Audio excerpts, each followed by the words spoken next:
Good morning, SMB. Myself Saurav Yadav, and I will be presenting my business plan today. Some information about my background. I did MBA in finance from Flame University with a CGPA of 7.9. I also participated in the CFA challenge where, as a team, I have to present a report and give a price target. It was a great experience for me.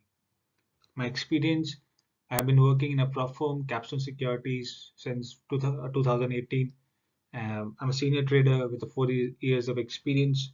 I have completed my backup with 40,000, and based on that, I have a book of $500,000.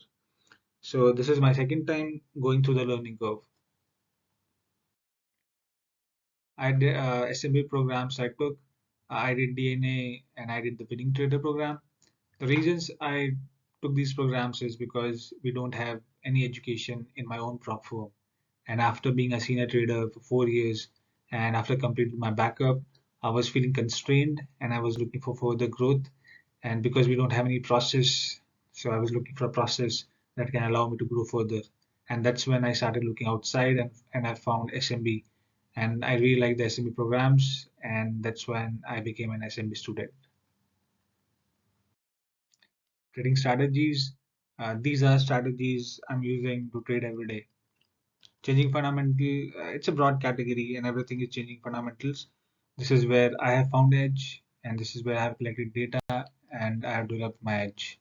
So what I want to see is that there is a key catalyst, there's a fundamental change in a company, and because there's a fundamental change in the company, price breakout of a key support resistance area or maybe a pattern, and then it trends, and it trends for multiple days.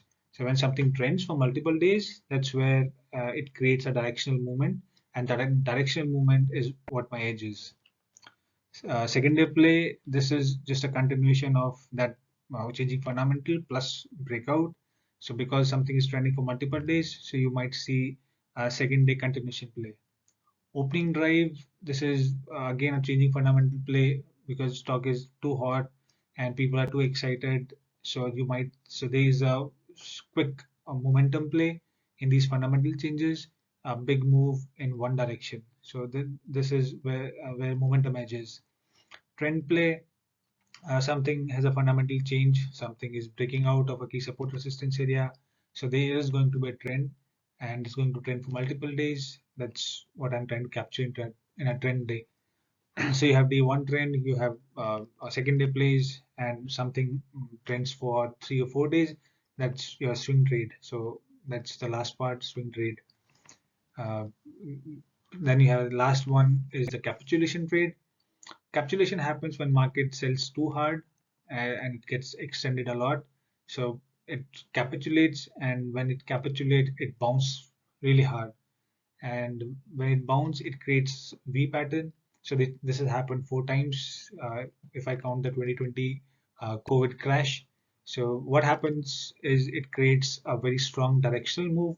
So changing fundamental and capitulation, what these two strategies or these two edges have in common is that both of these strategies produce a trend, which is trend in a particular direction, and this trend is going to be for multiple days. Key variables, stock selection. This is most important thing for me to be in stocks where I have the highest probability of winning or where I have the most conviction and that I can win.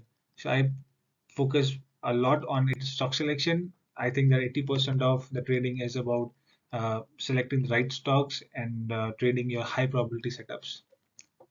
Catalyst. So I try to do in Catalyst is I try to grade my Catalyst based on 1 to 10 scale and see in what market cycle what Catalyst is working, how Catalyst is changing or how themes are changing. So it helps me get a more better understanding of what themes are working, what themes are not working.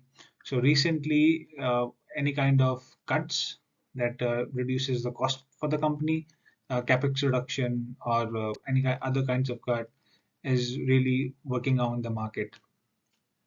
Technical edge, as I said, when there's a changing fundamentals, I want to see some kind of breakout of from key support and resistance area, maybe some kind of range, maybe some kind of flag breakout. This creates trend, and when I see a fundamental change, I want to see some kind of breakout that gives me a lot of conviction that okay, this is going to trend for multiple days. Setup. This is pre-market setup mostly. I want to see that when I have a long bias and when there's a breakout, I want to see that buyers are aggressive, buyers are stepping up, and I want to see a very bullish chart. I want to see excitement right in the pre-market, and I want to see trend right in the pre-market. It helps me get more conviction on my thesis. Market cycle. This is a larger picture that I have started to see right now, that how market changes and how with market themes changes, and how with themes your trades, your playbook trade changes. So something that I'm working on right now. Spread, because I'm looking for changing fundamentals. So these are mostly large cap trades, because there's a large cap, so there's large volume in these, and I don't like higher spread stocks. Maximum spread that I like is 10 cents. I don't like small caps or high spread stocks. I like liquidity and I like large cap. Pre-market volume, it has to be at least 1 million, and pre-market stock should be moving. I observed that when stocks don't move pre-market, or they don't peak interest in the pre-market, usually they don't move. So something which is moving in the pre-market is a big yes for me. Long side, uh, I like playing breakouts on the long side much more than the short side. So I'm looking for large caps, I'm looking for high float, I'm looking for low short interest and large high market cap, basically blue chip companies or large cap companies. VIX, I always keep an eye on the VIX, because when volatility is high, so yeah, I have to adjust my execution. I have to be a little more aggressive, a little more fast. And when a VIX is slower, then again I have to adjust my execution.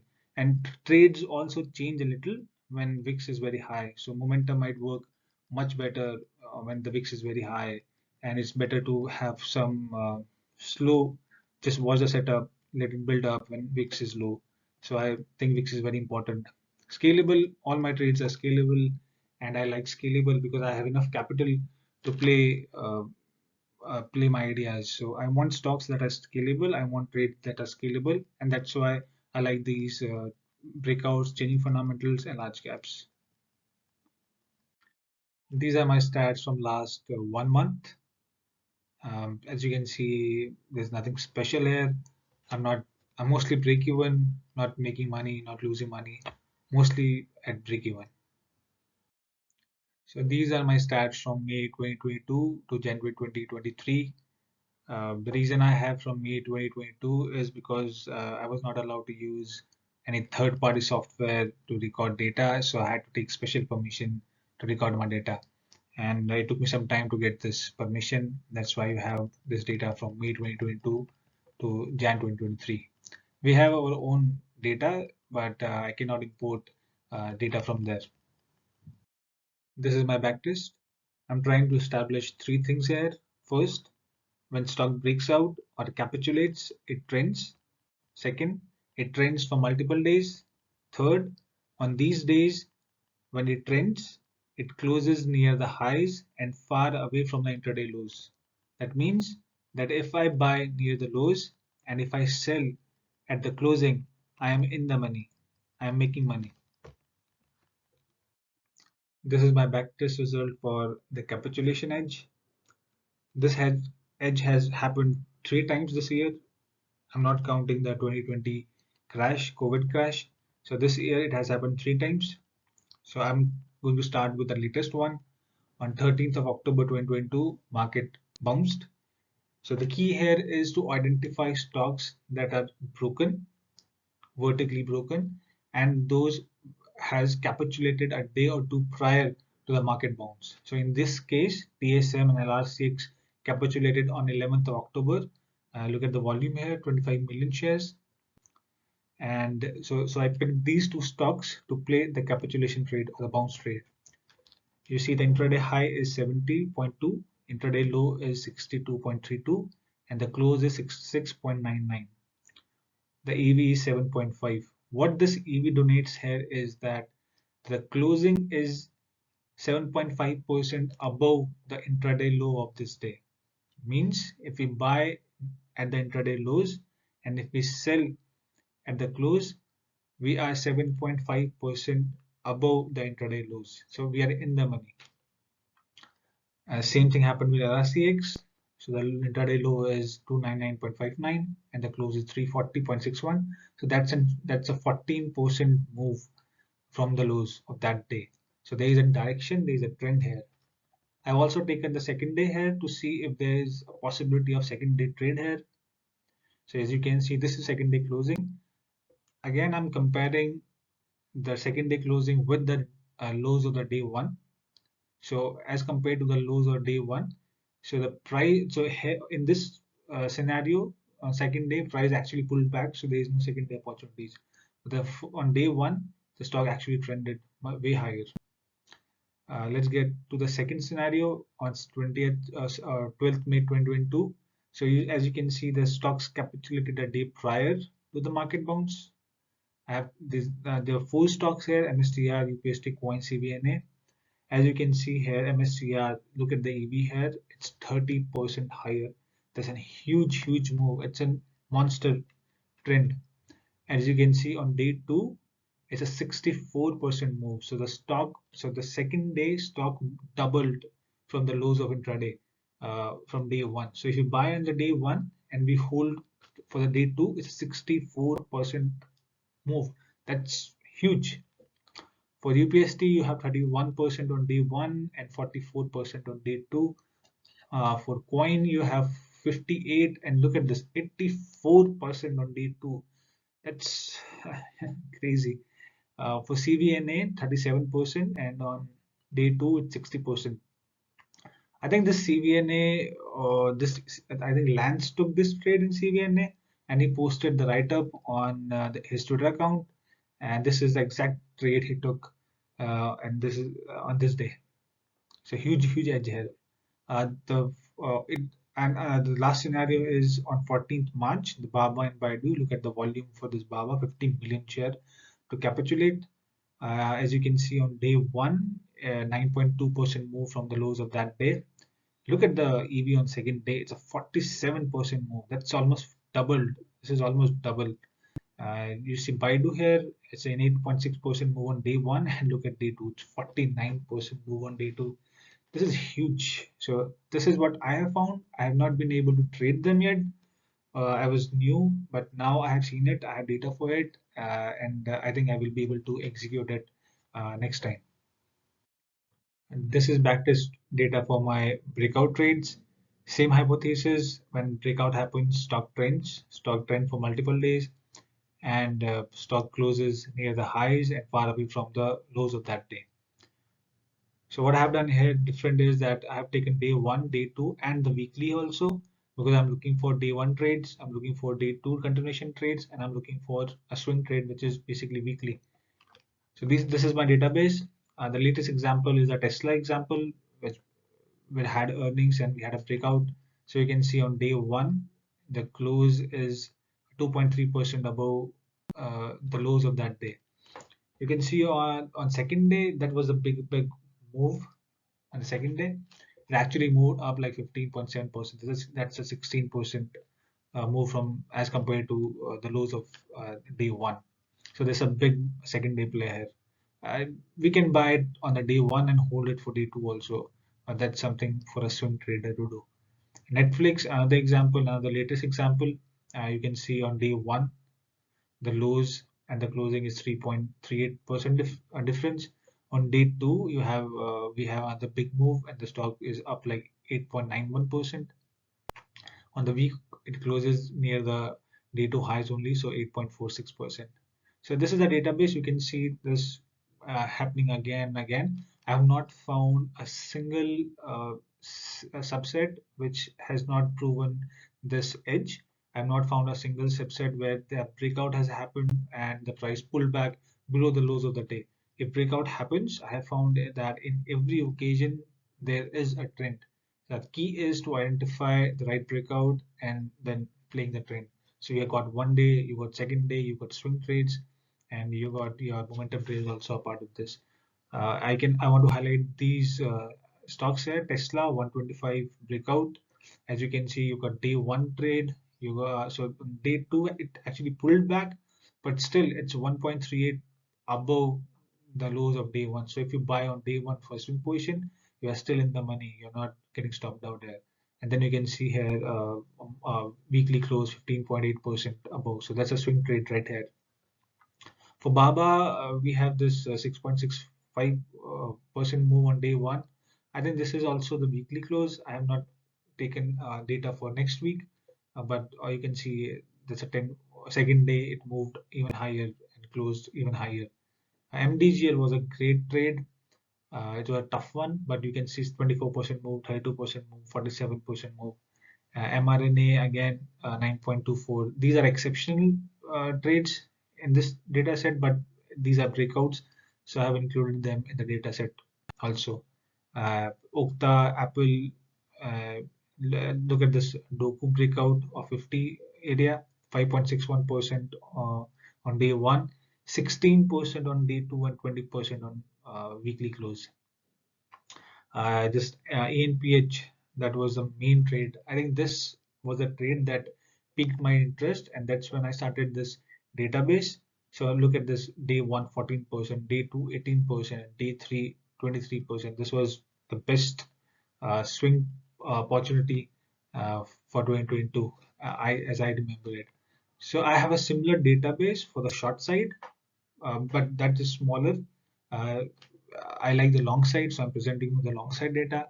So I don't have a single breakout trade which has not trended and which has not closed higher. So this is what I'm looking at, and this is what my real edge is.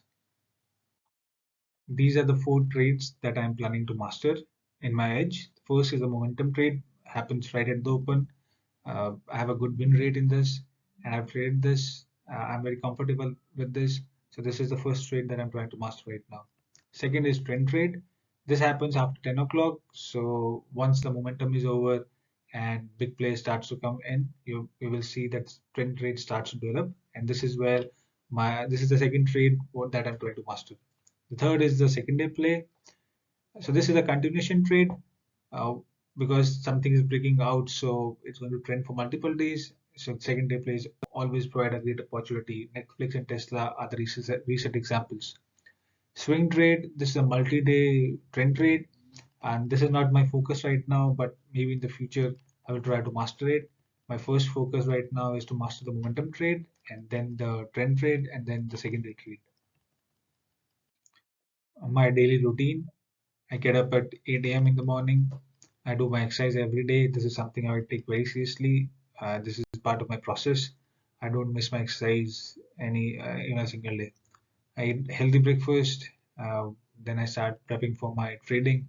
I have an AM sheet, so I use that. I fill that AM sheet, and that's how I prepare for the trading. Then I do my trading. Once my trading is done, I start doing my daily routines with SMB, collecting stats and data and etc. And finally, I sleep on time. I think sleeping on time is really important. What I'm doing best, I'm good at stock selection. My stock selection is spot on, and that's my big strength. A major change that has happened in my trading recently is because I've started to select stocks where I have the high probability of winning, and that has bring a major change into my trading playbook.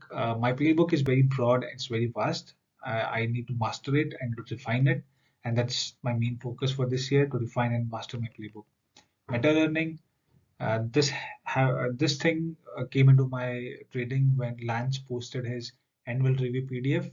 So what was happening before this was I was doing a lot of effort, but I was not able to achieve results at the pace where I wanted it.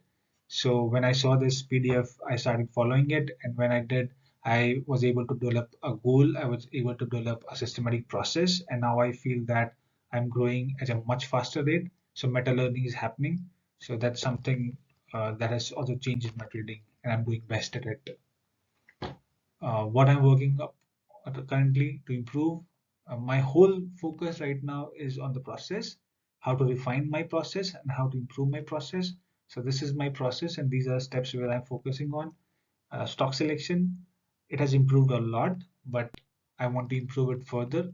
The aim here is to be in the high probability ideas where I have the highest win rate. So this is something I'm focused on right now. Trades, I want to know my trades better. I want to understand my trades better. So I have a database. So and I for trades and I do weekly reviews. I also do weekly playbook reviews that helps me to understand and know my trades better. Levels, I'm focused on my levels. I want to master my levels like Steve Spencer. He said that the most important thing for intraday is to identify the right levels, and I completely agree with him. So my focus is to identify key areas, get better at this, and why some level is important, why some level is not important. So develop that understanding. Strategy, this is execution. I want to improve my execution to get better at this. I am focusing on highlight reels. I record my screen and then go back and see it again and again. What happened? What was there that led to this setup? So this is really helping me to get my execution better. I want to find a mentor who can help me progress. I think this is what I'm missing right now. If I get access to a mentor, I think my growth can be exponential. I can just explode with growth. I just need right people, uh, right mentor who can help me grow further. I want a group of people who have same passion with me. This is my main reason for TH3 because I want to be in a team. I want to be around people who are competitive, who wants to grow, uh, who are hungry because I'm hungry to grow, and I want to be around people where I can grow fast. That's all from my side. Thank you so much. If there are any questions, please feel free to ask. Thank you for your time.